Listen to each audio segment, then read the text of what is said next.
Morning everyone. तो जैसा मैंने बोला था, आज हम लोग अपना क्विज करने वाले हैं। तो आज 11th-12th का क्विज है। तो रूल्स शायद आपको पता होंगे। 9th-10th का जो रूल्स था वही यहाँ पे रूल फॉलो हो रहा है, बट फिर भी मैं एक बार आपको रूल्स बता देता हूँ। तो आज के रूल्स क्या हैं? तो आज के रूल्स कुछ इस टाइप से हैं। पहला, स्क्रीन पे 15 क्वेश्चन आएंगे। हर क्वेश्चन के लिए +4 मार्क होगा और रॉन्ग आंसर के लिए -1 मार्क होगा। सही के लिए +4, गलत के लिए -1। ठीक। अब अगर आपने सबसे पहले जवाब दिया तो आपको +4 मिलेगा। जिसका यहाँ पे सबसे पहले आंसर है उसका +4 मिलेगा। सही रहा, और गलत रहा तो -1 मिलेगा। जिसका आंसर सेकंड रहा, पहला का आंसर गलत हो गया, जिसका आंसर सेकंड, जो सेकंड में आंसर देगा उसको +2 मार्क्स मिलेगा। +4 नहीं मिलेगा, +2 मार्क्स मिलेगा। और उसके बाद भी अगर लोग आंसर दे रहे हैं तो थर्ड, फोर्थ, फिफ्थ का कोई वैल्यू नहीं होगा। हाँ, सेकंड केस में अगर वो गलत आंसर भी रहता है तो भी उसकी नेगेटिव मार्किंग नहीं रहेगी। तो these are some rules which must be followed throughout the quiz. Okay, आपको ध्यान देना है कि आपको आंसर जल्दी से जल्दी करना है और आपको 1 मिनट का टाइम मिलेगा हर क्वेश्चन को आंसर करने के लिए। मैक्सिमम 1 मिनट का टाइम मिलेगा और नीचे में आपका टाइम शो होते रहेगा। एक रेड बार ग्राफिक मूव करते रहेगा जो आपको टाइम को शो करेगा। ठीक है। इसमें एक और चीज़ ध्यान देना है कि ये जो हम लोग सॉरी सबसे पहले जो जवाब देगा उसी का आंसर काउंट होगा, और वो आंसर आपके स्क्रीन पे क्या हो रहा है वो मेरे को नहीं मालूम। यहाँ पे क्या दिखाएगा वो मैं देखूंगा। ठीक है। तो एक चीज़ और ध्यान देना होगा आप लोगों को कि आपका जो आंसर हो, आप जो देखिए कि आप एकदम राइट टाइम पे दिख रहा है कि नहीं आपको। मतलब आप लाइव स्ट्रीम में आप एक बार पेज को रिफ्रेश कर लेंगे। फिर से मैं आपको टाइम दे रहा हूँ, आप अपने यूट्यूब को एक बार फिर से ओपन कर लें और देख लीजिए कि आपका कोई डिले ना आ रहा हो। ठीक है। तो रूल्स सबको पता चल गए हैं। एक एक करके आपको 1 से लेकर 15 तक क्वेश्चन आएंगे। जो पहले जवाब देगा वो जीतेगा।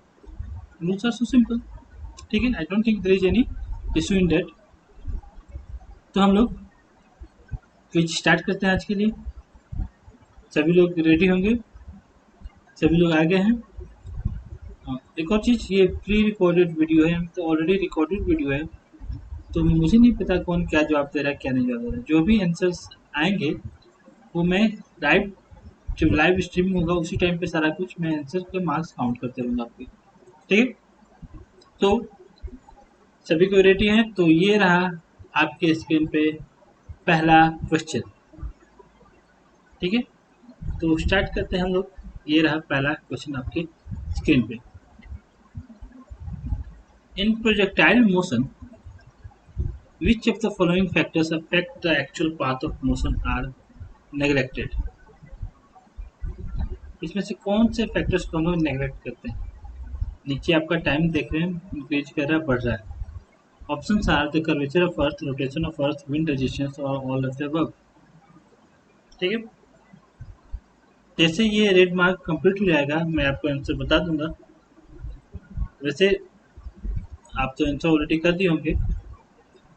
तो ये आपके 4 ऑप्शन हैं। टाइम खत्म हो रहा है, you have to be quick and accurate to win this quiz. Okay.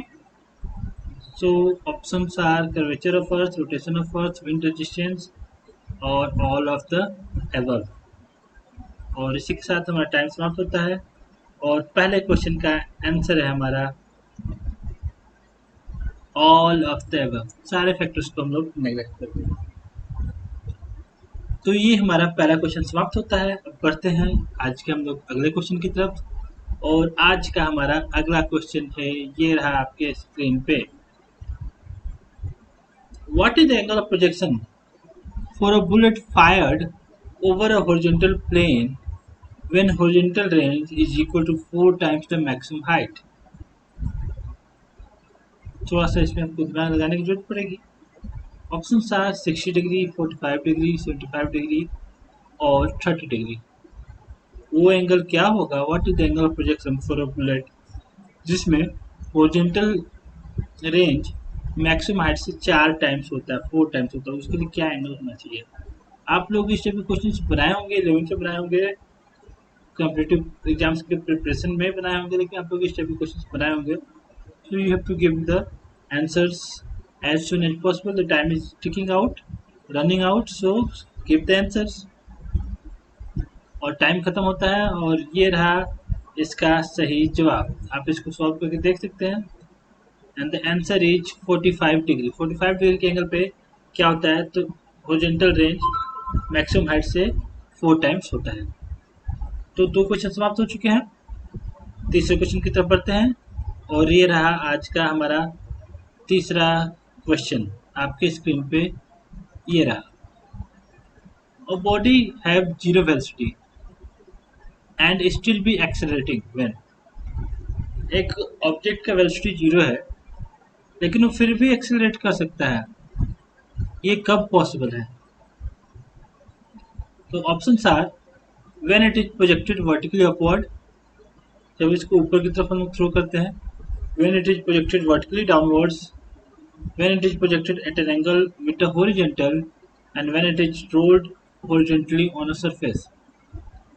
Body का वेलोसिटी 0 है बट फिर भी वो एक्सेलरेट कर सकता है। ये आपके 4 ऑप्शन थे और अब हम लोग पहुंचते हैं सही जवाब की तरफ। इसके देखते हैं किन लोगों ने सही जवाब दिया है और किन लोगों ने गलत। जिनका सही जवाब होगा उसी को मार्क्स मिलेगा। तो ये रहा इस क्वेश्चन का आंसर आपकी स्क्रीन पे। And the answer is when the object is projected vertically upwards, in that case only the object can have a zero velocity, still it can be accelerating। जैसे जैसे ही हाईएस्ट पॉइंट पे जाएगा तो इसका velocity हो जाएगा 0 और तब भी इस पर एक्सेलरेशन ड्यू टू ग्रेविटी नीचे की तरफ लगता रहता है। तो ये तभी पॉसिबल होगा, बाकी केसेस में एक्सेलरेशन वेलोसिटी 0 होगा ही नहीं।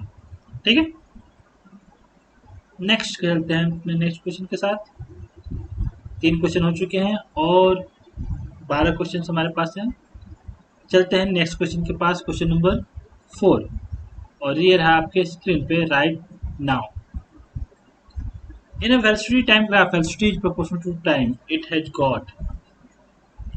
वेलोसिटी टाइम ग्राफ है, वेलोसिटी है टाइम के प्रोपोर्शनल है, उस केस में फिर किस शेप का मोशन को शो कर रहा है?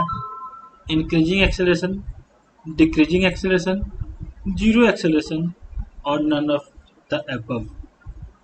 इसमें से कौन सा आपका सही जवाब होगा?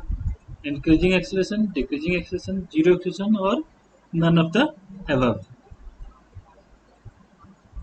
तो जल्दी से इसका आंसर दीजिए। आपके स्क्रीन पे टाइम खत्म हो रहा है। टाइम खत्म होने के बाद तुरंत बाद आपको आंसर मिलने वाला है। So do it quickly so that we can get answers. और ये हुआ टाइम हमारा समाप्त और आंसर रहा इस क्वेश्चन का हमारा answer none of the above. अब आप ध्यान देंगे, इंक्रीजिंग एक्सेलरेशन नहीं होगा, that must be a constant acceleration not increasing acceleration. आपने अगर इंक्रीजिंग एक्सेलरेशन जवाब दिया है तो गलत है, that must be a constant acceleration. Okay, so the answer is none of the above. चलते हैं क्वेश्चन नंबर 5 पे और ये रहा आज का क्वेश्चन नंबर 5 आपके स्क्रीन पे। Find the incorrect statement out of the following. इसमें से कौन सा स्टेटमेंट इनकरेक्ट है? अगर एक्सेलरेशन 0 है तो मोशन यूनिफॉर्म है। If acceleration equal to constant, acceleration is uniform but motion is not. If acceleration is constant, both acceleration and motion are not uniform. And if acceleration is constant, both acceleration and motion are uniform. जल्दी से answer कीजिए। Question tough लग सकता है आपको क्योंकि लंबे लंबे ऑप्शन हैं, बट अगर आपके पास कॉन्सेप्ट सही है तो आप तुरंत इसका जवाब दे सकते हैं। चार ऑप्शन हमारे पास है। Acceleration constant zero, motion uniform, acceleration constant, acceleration is uniform but motion is not, acceleration constant but acceleration and motion are not uniform, acceleration constant but acceleration and motion are uniform. और इसका सही जवाब है हमारा option number D, that is acceleration is constant and both acceleration and motion are uniform. इसमें से हमको find करना था गलत स्टेटमेंट। ऑब्वियसली अगर एक्सेशन जीरो है तो मोशन यूनिफॉर्म हो गया, अगर एक्सेशन कांस्टेंट है तो एक्सेशन तो यूनिफॉर्म हो गया बट मोशन यूनिफॉर्म नहीं होगा, ये भी सही है। अगर एक्सेशन कांस्टेंट है both acceleration and motion are not uniform.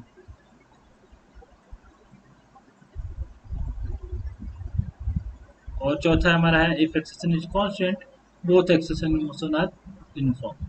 So the right answer is option D.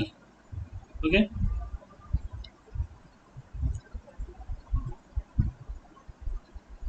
I think option C हमारा गलत है। It has to be not constant, वो गलत हो गया है कि मैं इसको देखूंगा। ठीक है, दोनों में से कोई भी जवाब रहेगा तो सही माना जाएगा। ठीक है, चलते हैं हम नेक्स्ट क्वेश्चन के साथ। और हमारा आज का नेक्स्ट क्वेश्चन है क्वेश्चन नंबर 6, और ये रहा आपके स्क्रीन पे। Which of the following quantity has units but not dimension. इसमें से कौन सा क्वांटिटी यूनिट है जिसका लेकिन डायमेंशन। ये बहुत ही सिंपल क्वेश्चन है, ये सबसे सिंपल क्वेश्चन अब तक का। डिस्प्लेसमेंट, एंगल, कपल और स्पीड, कौन सा क्वांटिटी है जिसका यूनिट तो होता है लेकिन डायमेंशन नहीं होता है। जैसे बहुत सारी क्वांटिटी है जिसका यूनिट होता है लेकिन डायमेंशन यूनिट नहीं होता है, तो डायमेंशन होता है। लेकिन यहाँ पे यूनिट होता है लेकिन डायमेंशन नहीं होता। जैसे बात करते हैं रिलेटिव डेंसिटी, उसका ना तो यूनिट होता है ना तो डायमेंशन होता है। लेकिन यहाँ पे हमारे पास एक ऐसा क्वांटिटी है जिसका यूनिट है पर डायमेंशन नहीं है। तो कौन सा वो क्वांटिटी हुआ। मुझे पता है, आप लोगों को पता था, आप लोगों ने आंसर दे दिया है। तो अब देखते हैं, अब बढ़ते हैं अपने आंसर की तरफ। और आंसर रहा इस क्वेश्चन का, ये रहा आपके स्क्रीन पे, दैट इज एंगल। एंगल का यूनिट होता है रेडियन बट उसका डायमेंशन नहीं होता है। अब बढ़ते हैं अपने अगले क्वेश्चन की तरफ, क्वेश्चन नंबर 7। और ये रहा क्वेश्चन नंबर 7 आपके स्क्रीन पे।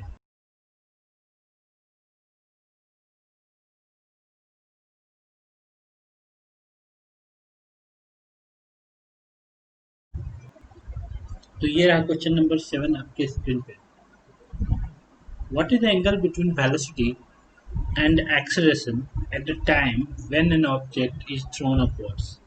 जब हम लोग किसी ऑब्जेक्ट को ऊपर की तरफ थ्रो करते हैं तो वेलोसिटी और एक्सेलेरेशन के बीच का एंगल कितना होता है। पहला है 180 डिग्री सेल्सियस, दूसरा है 0 डिग्री, डिग्री सेल्सियस नहीं डिग्री, तीसरा है 0 डिग्री, तीसरा 90 डिग्री, चौथा नन ऑफ द एबव। ठीक है,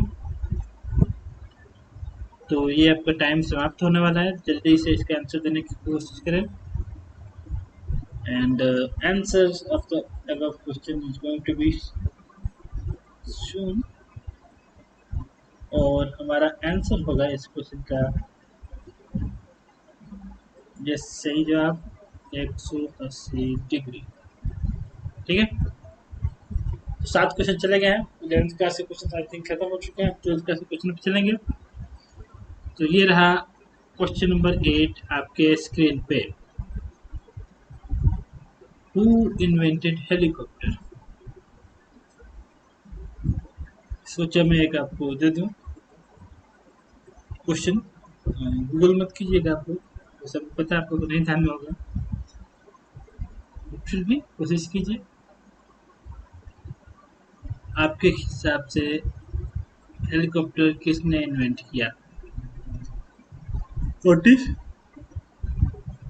ब्रेगवेट, Cockerell and Frank whittle.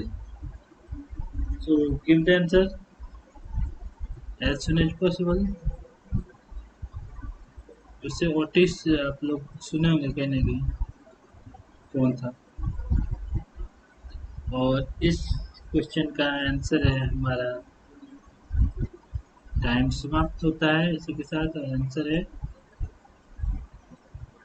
B, ब्रेगवेट। ब्रेगवेट ने हेलीकॉप्टर इन्वेंट किया था।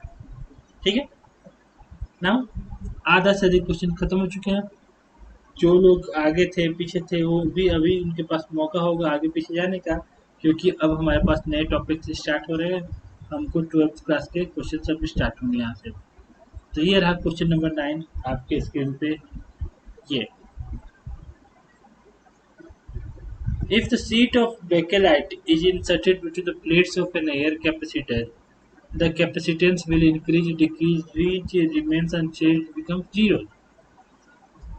आपको पता है बेकेलाइट क्या है, और जब बेकेलाइट को हम लोग एक एयर कैपेसिटर है उसके बीच में अगर हम लोग इंसर्ट कर देते हैं तो हमारा कैपेसिटेंस क्या होगा, क्या ये इंक्रीज करेगा या ये डिक्रीज करेगा, इसमें कोई चेंज नहीं आएगा या जीरो हो जाएगा। अगर आपने कैपेसिटर ध्यान से पढ़ा होगा तो आप इसका आंसर इजीली कर पाएंगे। तो उम्मीद है कि आप इसको पढ़ेंगे तो आपको इसका आंसर देना है। और इसका सही जवाब है कि जब हम बेकेलाइट को इंसर्ट कराएंगे तो इसका कैपेसिटी इंक्रीज हो जाएगा, क्योंकि बेकेलाइट एक डाइलेक्ट्रिक है। तो 9 क्वेश्चन खत्म हो चुके हैं। 10वें क्वेश्चन की तरफ हम लोग बढ़ रहे हैं। और ये रहा 10वां क्वेश्चन आपके कंप्यूटर स्क्रीन पे, सॉरी आपके फोन स्क्रीन पे। ये question number 10, for which of the following parameter variation the capacitance of the capacitor remains unaffected। इसमें से कौन सा पैरामीटर है जिसकी वेरिएशन करने पे कैपेसिटर पे कोई चेंज नहीं आएगा। पहला ऑप्शन हमारा है कि अगर हम प्लेट्स के बीच के डिस्टेंस को चेंज करते हैं तो कैपेसिटेंस पे कोई चेंज नहीं आएगा। Area of the plates change करते हैं तब इससे कोई चेंज नहीं आएगा। नेचर ऑफ डायरेक्ट्रिक चेंज करते हैं तब इससे कोई चेंज नहीं आएगा। फिर चौथा है thickness of the plates, plates की थिकनेस। कौन सा पैरामीटर को चेंज करने पे कैपेसिटर कैपेसिटेंस अनअफेक्टेड रहेगा। और इसका सही जवाब ये रहा आपके फोन के स्क्रीन पे या लैपटॉप के स्क्रीन पे जो भी है, that is thickness of the plate। Thickness of the plate plays no role on the capacitance of the capacitor। Okay, so 2/3 question यहाँ पर समाप्त होते हैं। 2/3 क्वेश्चन के बाद आपका स्कोर आपको पता होगा या नहीं पता हो तो मैं काउंट कर रहा हूँ। और इसी के साथ क्वेश्चन नंबर 11 आ रहा है आपके स्क्रीन पे। ये, an uncharged conductor is placed near a charged conductor, then अगर अनचार्ज कंडक्टर को हम लोग किसी चार्ज कंडक्टर के पास रखते हैं, ध्यान देंगे, एक अनचार्ज कंडक्टर को किसी चार्ज कंडक्टर के पास रखते हैं तो क्या होता है। तो uncharged conductor gets charge by conduction. Uncharged conductor है वो कंडक्शन से चार्ज हो जाएगा। The uncharged conductor gets charge by induction and then attract towards the charging body. The uncharged conductor is attacked first and then charged by induction and it remains as such। इसमें से एक ही जवाब सही है और सही जवाब आने वाला है आपके स्क्रीन पे। और ये रहा सही जवाब आपके स्क्रीन पे। और सही जवाब होगा हमारा बी, कि जब अनचार्ज को चार्ज के पास लेके सबसे पहले चार्ज होगा इंडक्शन से, फिर उसको अट्रैक्ट करना शुरू कर देगा। ठीक है, तो इसी के साथ क्वेश्चन नंबर 12 अब आ रहा है आपके स्क्रीन पे। और ये रहा 12 नंबर क्वेश्चन आपके स्क्रीन पे। ये, a field line and equipotential surface are. Field line और इक्विपोटेंशियल सरफेस क्या होते हैं, तो हमेशा पैरेलल होते हैं, always at 90 degree, inclined at an angle of 45 degree. और चौथा जवाब है हमारा नन ऑफ द अबव। पहला, हमेशा पैडल। दूसरा, 90 डिग्री पे रहते हैं। तीसरा, 45 डिग्री पे रहते हैं। चौथा, इसमें से कोई सही जवाब नहीं है। तो आपका आंसर हमें चाहिए, और ये रहा सही। अब इसका आंसर हम लोग देखने वाला है। जैसे ही हमारी टिक टिक समाप्त होने वाली है, टिक टिक कीजिए, जल्दी से आप अपना टाइम खत्म कीजिए और हमको आंसर देने का मौका दीजिए। और ये रहा आंसर आपके स्क्रीन पे। That is always at 90 degree. Equipotential surface और इलेक्ट्रिक फील्ड के बीच का एंगल 90 डिग्री होता है। ओके, चलते हैं क्वेश्चन नंबर 13 के साथ। और 13 नंबर क्वेश्चन कहता है, in how many different ways 3 1 ohm resistance can be combined. 3 ohm resistance, एक एक रेजिस्टेंस है, उनको हम कितने तरीके से कंबाइन कर सकते हैं। सोचिए सोचिए सोचिए और इसका आंसर दीजिए। जल्दी से सोच के आंसर देना है। और 3 एक एक ओम के रेजिस्टेंस है, उनको हम कितने तरीके से कंबाइन कर सकते हैं। और इसका आंसर जस्ट आपके स्क्रीन पे आने वाला है। और ये रहा इस क्वेश्चन का आंसर आपके स्क्रीन पे। तो एक ओम के 3 रेजिस्टेंस कितने तरीके से कंबाइन कर सकते हैं। तो इसका सही जवाब है 4 तरीके से। 4 तरीके से आप लोग इसको ड्राइंग बनाइएगा तो पता चल जाएगा कि 4 तरीके से कैसे है। तो 4 तरीके से आप उसको कंबाइन कर सकते हैं। ठीक है, अब हम लोग चलते हैं क्वेश्चन नंबर 14 की तरफ। और ये रहा क्वेश्चन नंबर 14 आपके स्क्रीन पे। अगर a cylindrical wire is stretched to increase its length by 10%, what is the percentage increase in the resistance? अगर किसी सिलेंड्रिकल वायर का इंक्रीज करते हैं, इसका लेंथ 10% बढ़ा देते हैं, तो रेजिस्टेंस में कितने का चेंज आएगा। What is the percentage increase in resistance. Resistance में कितने का चेंज आएगा, ये हमको पता लगाना है। कब पता लगाना है कि जब हमको एक सिलेंड्रिकल वायर है उसको स्ट्रेच करके इसका लेंथ 10% बढ़ा दिए हैं तो। ठीक है, तो तुरंत ही आपके स्क्रीन पे आंसर आने वाला है। आप इसको क्वेश्चन को सॉल्व कर सकते थे, या आप पहले स्टेप नंबर बनाए हो तो उससे आप हेल्प कर सकते थे, आंसर कर सकते थे। तो ये रहा आंसर इस क्वेश्चन का। और इस क्वेश्चन का आंसर है हमारा 21%। इसको सॉल्व करके देखेंगे 21% आ जाएगा। और इसी के साथ आज का लास्ट क्वेश्चन हम लोग करने जा रहे हैं। और आज का लास्ट क्वेश्चन है, ये रहा आपके स्क्रीन पे क्वेश्चन नंबर 15। चलो, question number 15 state Kirchhoff's junction rule is based on law of conservation of energy, law of conservation of charge, law of conservation of momentum and law of conservation of angular momentum। Kirchhoff's का junction rule जो आपको जल्द ही पढ़ाया गया है मेरे द्वारा, वो किस पे बेस्ड है। तो law of conservation of energy, law of conservation of charge, law of conservation of momentum और law of conservation of angular momentum. तो इसका आंसर आपके स्क्रीन पे तुरंत आ रहा है। ये लास्ट क्वेश्चन का लास्ट आंसर है। तो ये रहा आपका आंसर आपके स्क्रीन पे तुरंत। ये आंसर हमारा हो गया। तो Kirchhoff junction rule is based on law of conservation of charge. ये law of conservation of charge पे बेस्ड है। ठीक है, तो ये हमारा आज का क्विज यहाँ पर समाप्त होता है। और इसी के साथ जो भी विनर्स हैं, इनका एक वीडियो में सारा का विनर्स का नाम इसमें आ जाएगा। और इस वेडनेसडे को उनका रिजल्ट जरूर आ जाएगा, सभी का रिजल्ट। और जो भी प्राइजेज हैं उनको हैंड ओवर कर दिए जाएंगे। तो इसी के साथ हम लोग आज का क्विज समाप्त करते हैं। अब 6 to 8 के क्विज में हम मिलते हैं ट्यूजडे के दिन, और बेटर मंडे के दिन 6 to 8 क्विज में हम लोग मिलते हैं। ठीक है, तो we'll see the 6 to 8 quiz on Monday, but in the evening time, not in the morning time. Okay, तो आज का हम लोग खत्म करते हैं इसी के साथ।